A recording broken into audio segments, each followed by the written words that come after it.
Thank you to Luke Rockhold for coming on and giving us some of his time. And now we got the other half of the main event. We're going to welcome him back to the show. April 29th, there will be blood. Platinum Mike Perry. What is going on, dude? Hey, what's up, guys? Sorry, Hey, play, dude. That's fine. No, it's fine. It's we Cool, bro. where the let me I there have we a go. cat. Cats are cool, bro. I have a Yeah. cat.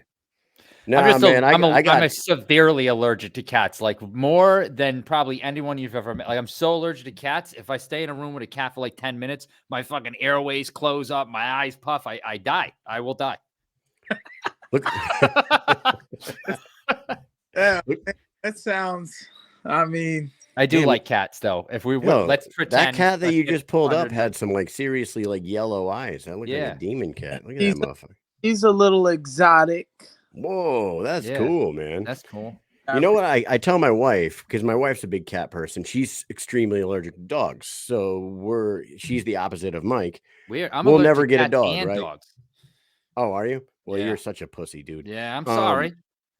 So That's what I wanted to say. That's what I wanted. I love cats and dogs, but they fuck me up, and then I hate them for it. It's their fault, not mine. That's fair. but you know what I told Amy, I said, let's spend a little money and let's get one of those cats that Jon Jones has, that fucking, whatever, that serval cat. It looks like Yeah. a giant, like, looks like a mountain lion. He keeps it on a fucking chain. That's what I want. Go around, scare all the neighbors. That sounds cool. Yeah, man. Well, hey, you're back. You're back, Mike. You are once again headlining a massive event for the BKFC. And then once again, you have topped the last name with an even bigger name. That you got your feet wet with Julian Lane. And then out of nowhere, the BKFC presents you Mike Perry. I mean, Mike Michael Venom Page, Page, right? Michael Venom Page. You go Which was over a huge surprise. Huge surprise. You Huge. go over to London. You guys go 6 rounds in this epic battle. Yep. And now, and after that, we're all like, yeah, he's going to have to pretty soon going to start having some title aspirations here. But no, they surprise us once again with another massive name, former champion, Luke Rockhold. Man, I know you said that you kind of created this on Twitter.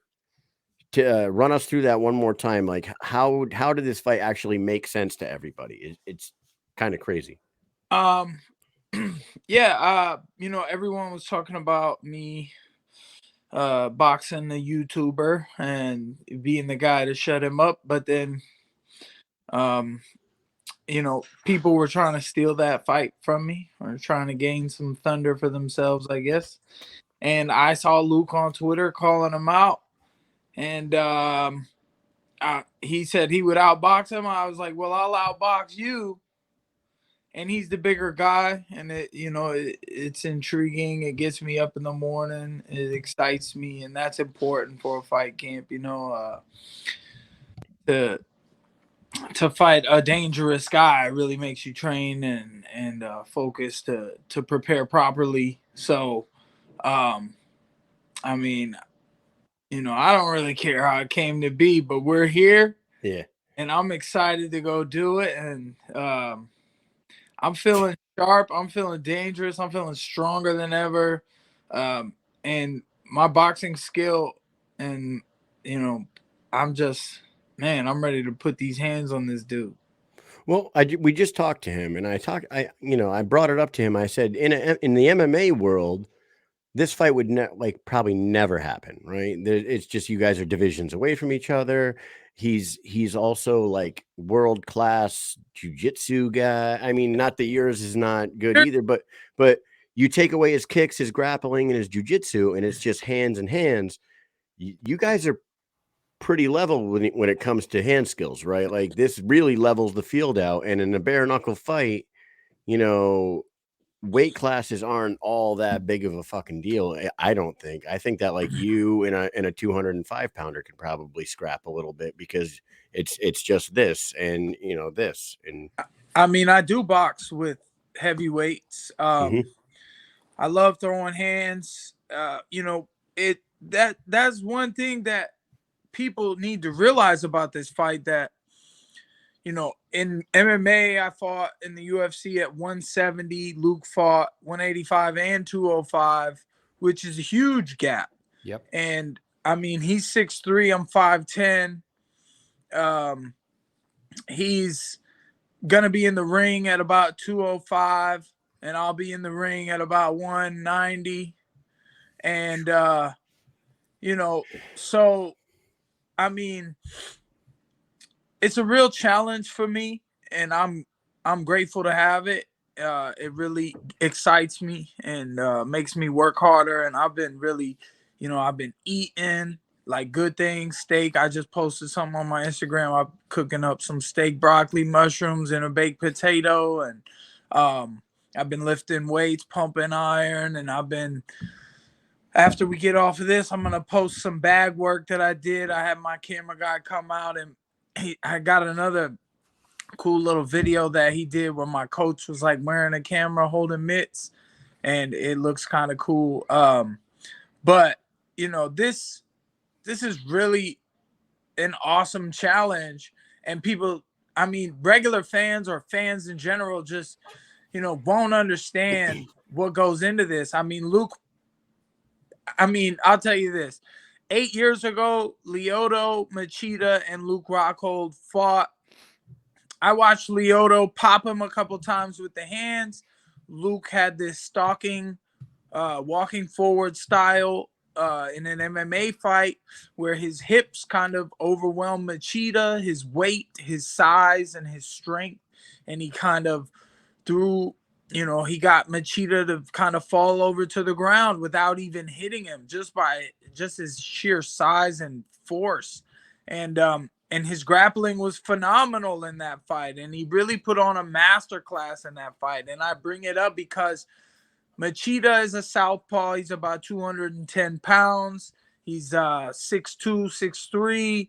And I've been sparring with him for this fight. And he's the perfect training partner for this fight. He's given me some good work and some, you know, good insight on what I'll be seeing. But he is a totally different striker than Luke Rockhold at that size. He is more, you know, he plays the footwork and he moves around.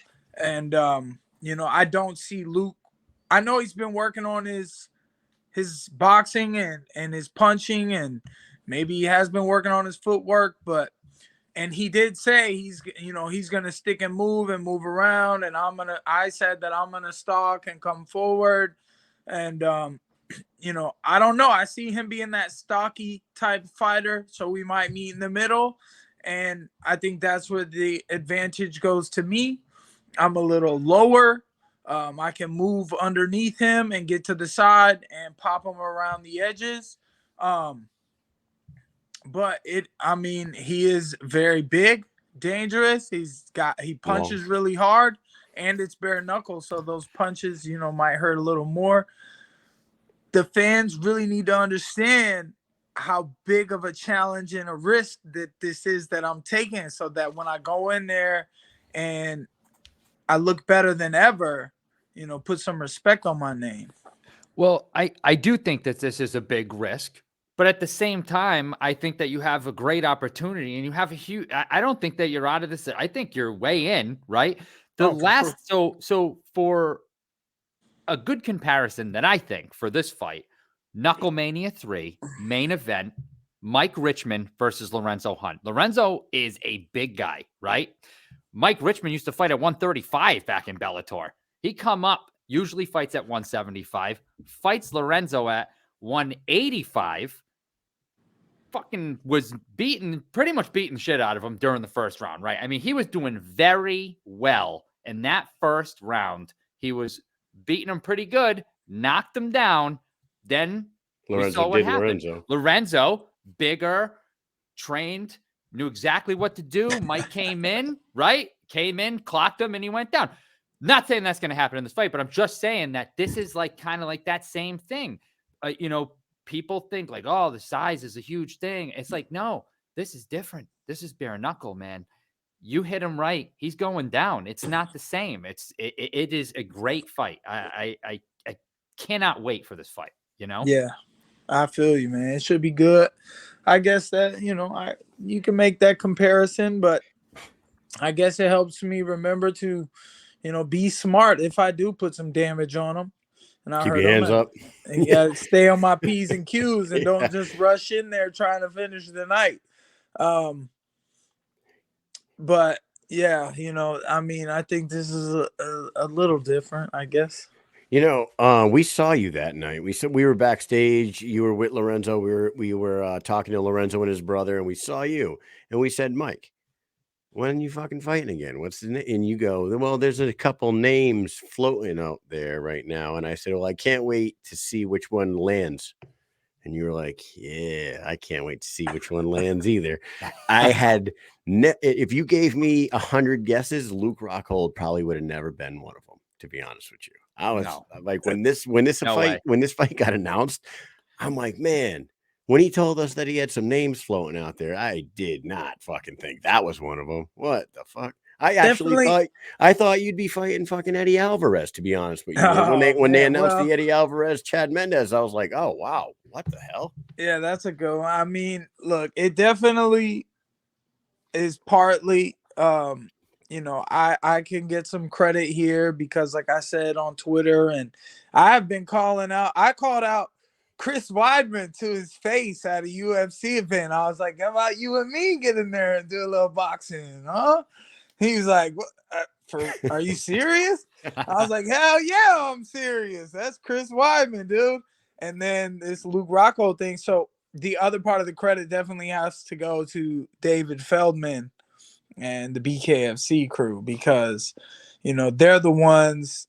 I didn't even know. I don't think even I knew about the MVP fight. So Really? that just kind of happened.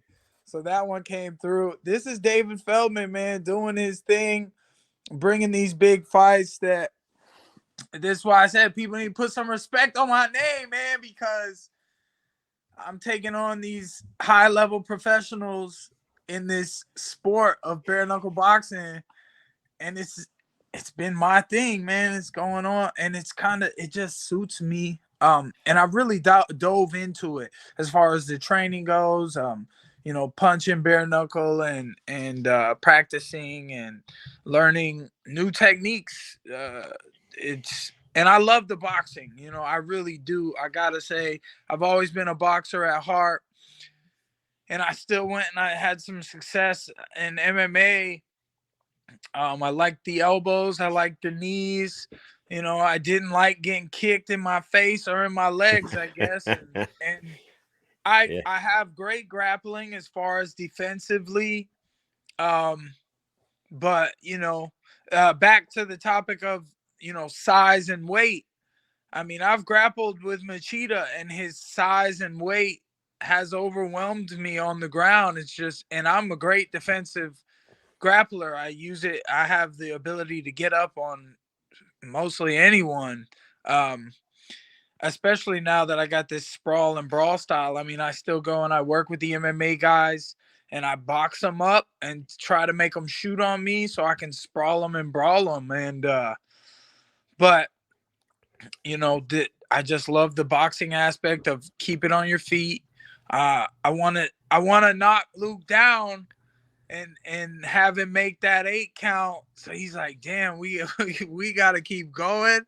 I thought, so I want to see the look on his face if I can make that happen. And don't get me wrong, though. I expect him to be tough. I expect him to, when I am able to land shots, I expect him to be tough and be there the same way MVP was. I am better than ever, I honestly believe. But, if I'm not able to finish him, I can see a 5 to 6 round decision in my favor for sure. Mike, you're only 30, right? Are you 30, 31? Like you're just getting into your prime, dude. You're getting into like I'm in the military, so I could honestly tell you it was like 32 to 35 is where I felt my strongest. Like I could do the most shit. And then I started having kids, and now I feel like a fucking broken old man. But anyway, so you're just getting into this shit, and I wanted you brought up like loving the boxing and like really going all in on this stuff. So with that question, is this the last fight on your contract? I heard it was. Are you Yes. okay with that? With that answer there, do you plan on sticking around? Do you and Feldman plan on talking about a long-term, multiple fight deal? And second part of that question is, if you do stick around, this will be the second straight showcase fight against a gigantic name. Are you going to continue seeking out these big showcase fights as long as a paycheck's involved? Or is it important that you get a title around your waist at some point in the BKFC? Dave Mondell holds the title at 175 right now, which is your home. You guys do have a history together. He's in the comments right now saying you should fight him. Are you going to seek out that title shot if you do stick around, or are you going to just keep doing, keep doing these big showcase fights? Well, I mean, I'm at 185 now, ain't I? You don't plan on going back to 175? Why the fuck would I do that? Why would I fuck around and play around and keep doing all this bullshit and play these fucking games? I mean, look, whatever BKFC wants to do, I believe they're in talks already with my team, my managers, about a future contract, this and that. So we'll see what's gonna happen with this bout agreement that's coming up. And then, considering the money that I'm signing, I mean, it's up to them if they want me to fight their champion. Yeah. Right? True. They put the money on contract and they say, look, this is the name we got for you to fight. MVP, that sounds fun. Luke Rockhold sounds fun. If it's their champion, that'll be fun. I mean, I'll do it. But also, like I said, I'm up at 85 now and I'm building strength and I'm gaining. And I'm trying to do something new here. And I got my title. It's platinum over gold. As far as I'm concerned, it's platinum over gold. It's on the line. This shit is happening. Hey, that title's on the line, right? Damn right it is. The title's on the line, baby. No, I was just wondering that because I know that you were going up to 185, but I didn't know if you plan on staying 175, 185. Right. I know that there's a lot of intriguing fights right around that weight class. Like Mike Richmond and you would be amazing. Up at 185, there's some guys up there that would be pretty interesting. So I just wanted to see where your head was at with that. Yeah, I can't wait. I can't wait to see where they go from here. I do think about being the best, and I don't, that to me that the paycheck says a lot about that. Right. Being the best comes with, my terms and that paycheck that comes to me. So, right. And with that said, it's like I gotta be ready to face any guy, any size. So I am still continuing to build strength and size, and I want to be able to push little guys around, bully them, beat them up, and big guys. I want to be too fast and too sharp, too slick for them, and beat them up. So, I mean, like I said, it's ultimately up to BKFC and who they want me to fight, since I am the one that people are tuning in for. I mean, I know BKFC has their big fan base and the people who like the BKFC fighters. And I got respect for the BKFC fighters because I understand what it takes, that it is this dirty game of bare knuckle and it's raw, and it takes a certain type of person to succeed in it. So, I don't know who meets the numbers, and I got stuff I got to take care of, and the numbers are the most important thing to me. I really could care less about belts. That's why I made my own belt. Yep. You have another child on the way, right? I have another child that is here. Go. She's about 32 days old. Oh, really? Shit. No shit. Congratulations, Mike. Thank you so much, man. She's amazing. It's beautiful. I have a daughter now, and it's like her and her she looks just like her brother did when he was born, Yeah. but she looks so different. She looks in her own way, and like she just, you can look into her eyes and you see this little person that is her own little person. She's got her own life to live ahead of her, and I see it coming. That's And awesome. I'm like, damn, I just got no choice but to be the toughest dad on the planet. Yeah. Yeah, it gives you another. I mean, gives you even more to fight for sure. Now, did you guys know you were having a daughter, or did you wait to be surprised?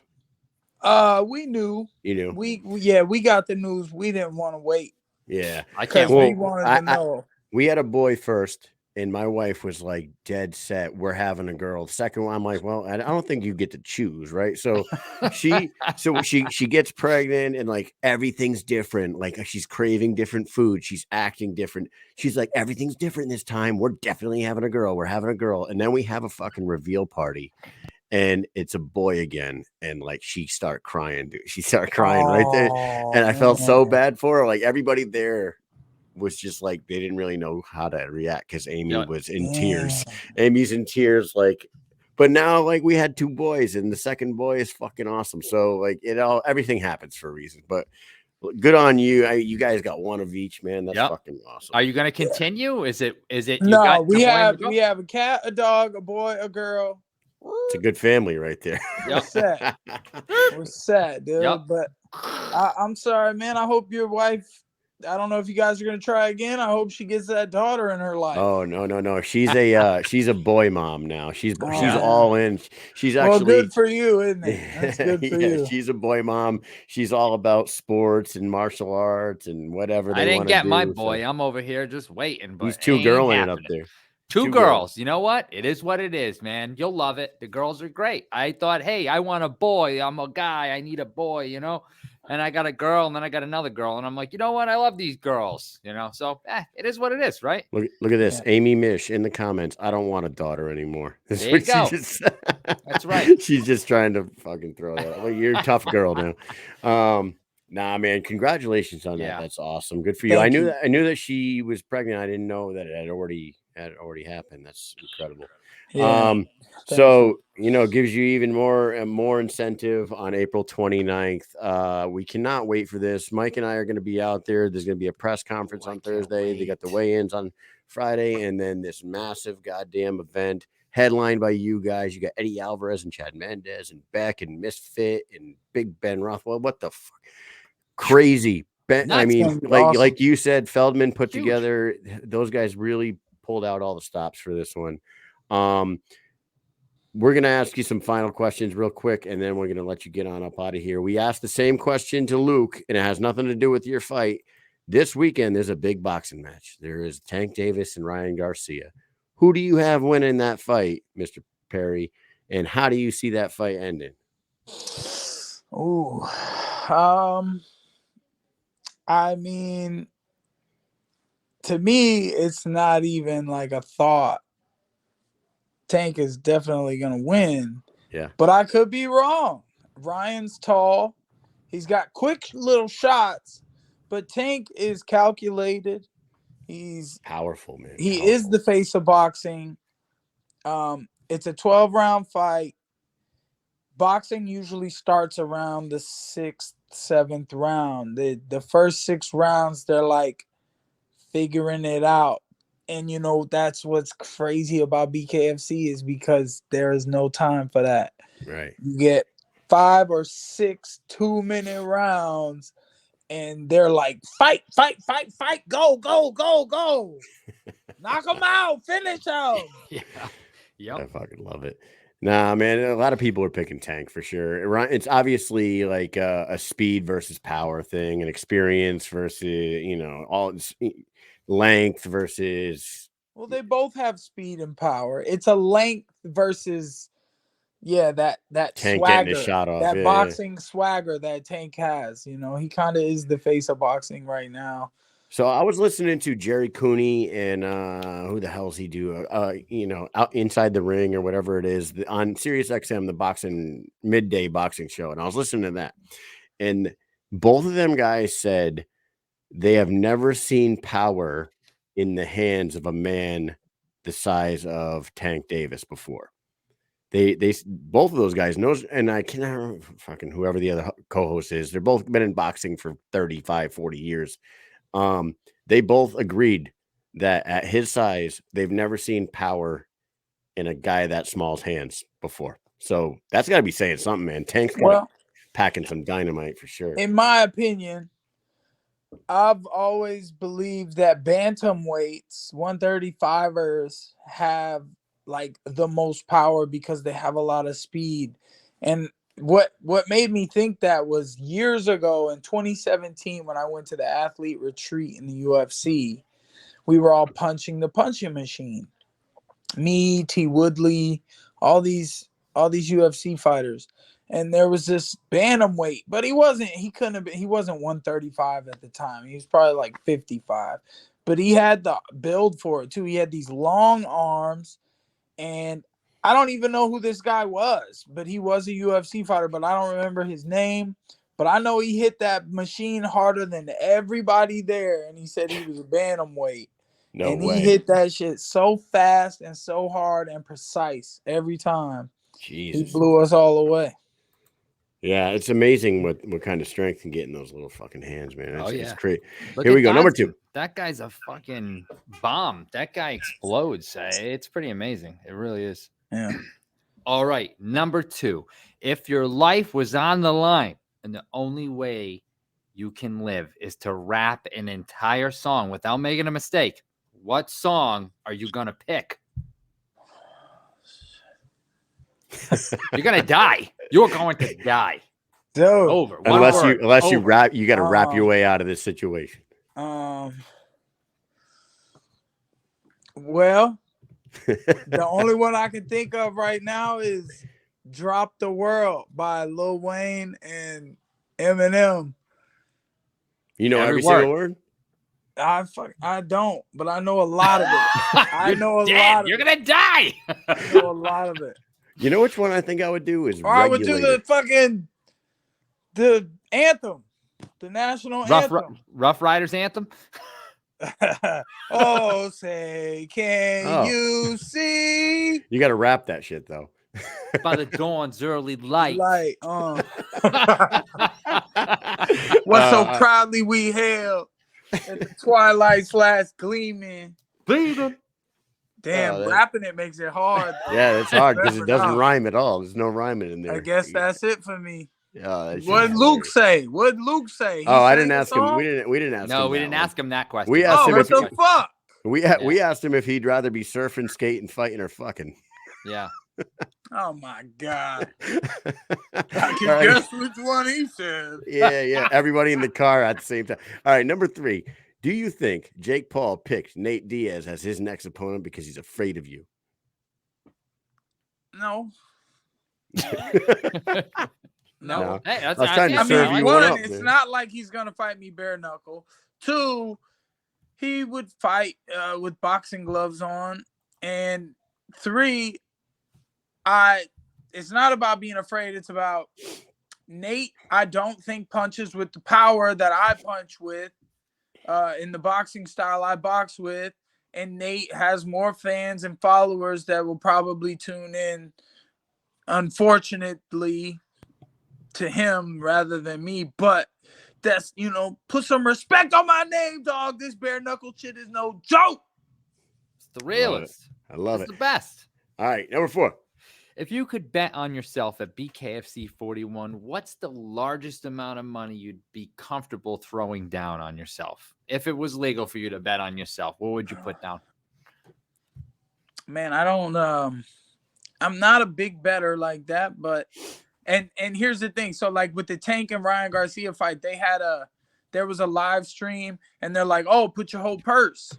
And I'm glad you asked this question because I wanted to kind of explain how I think it works with them. So their purse, whatever that might be, it could be $1 million, it could be $2 million, but they're getting pay-per-views. They're going to make 20, 30 million off pay-per-views. And that's not what they bet. They bet their purse, which is still a huge bet, a $1-2 million purse. That's a huge bet. but they're getting 20 or 30 on the back end of the pay-per-view. So, Yeah. you know, you don't see me out here saying, I'll fight you winner take all, because my purse is all I'm getting and I got a family to feed. And, you know, so, and I have done winner take all, but it was only for like $5,000 before. But that's a good point, though. so if I was going to bet on myself, I guess I'd bet like, you know, I'd start small, like 10,000. That's fair. You know what? And I don't know what the bet odds are right now, but I bet you $10,000 on whatever the odds are. I'm gonna guess that Luke Rockhold, even though you got the bare knuckle experience, he is the former UFC champion and he's 6'3" and he's a bigger dude. He's probably the betting favorite right now. I don't know, but 10,000 on you probably makes you some pretty decent money. Mike, you got the odds? Well, I just looked it up, and it comes up right at the top. Latest odds: Perry to win 1-3, Rockhold to win 3-1. So, there you go. So you get 30 grand back if you fucking put that down. All right, that's fantasy land, though. You're not gonna do that. It's just a question, just some fun shit. Last question for you, Mike.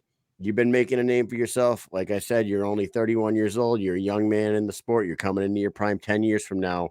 What will people be saying about Platinum Mike Perry? Toughest son of a gun who ever lived, man. And what a beautiful spirit and family man. And he just loved to have a good time. And he was all about entertaining the fans. And even though they love to hate on him because they can't do what he does and take punches to the head like that.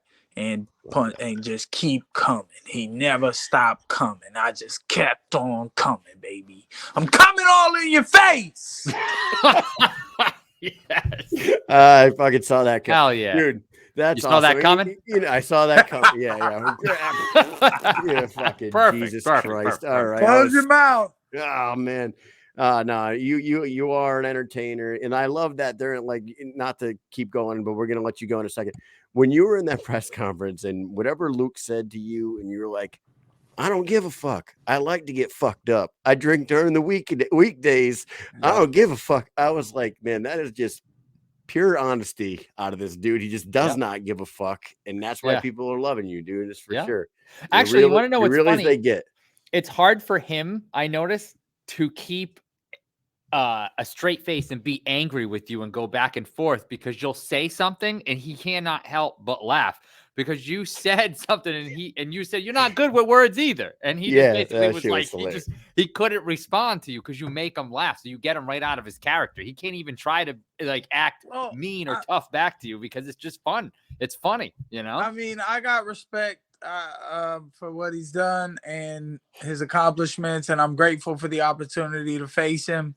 And you know, and I know that talking sometimes it's easier to just get in and just fight about it rather than try to think of the next good thing to say that's gonna go viral for people to pay attention and want to watch a damn fight. It's fighting. We're old school and we just want to fight. Yeah.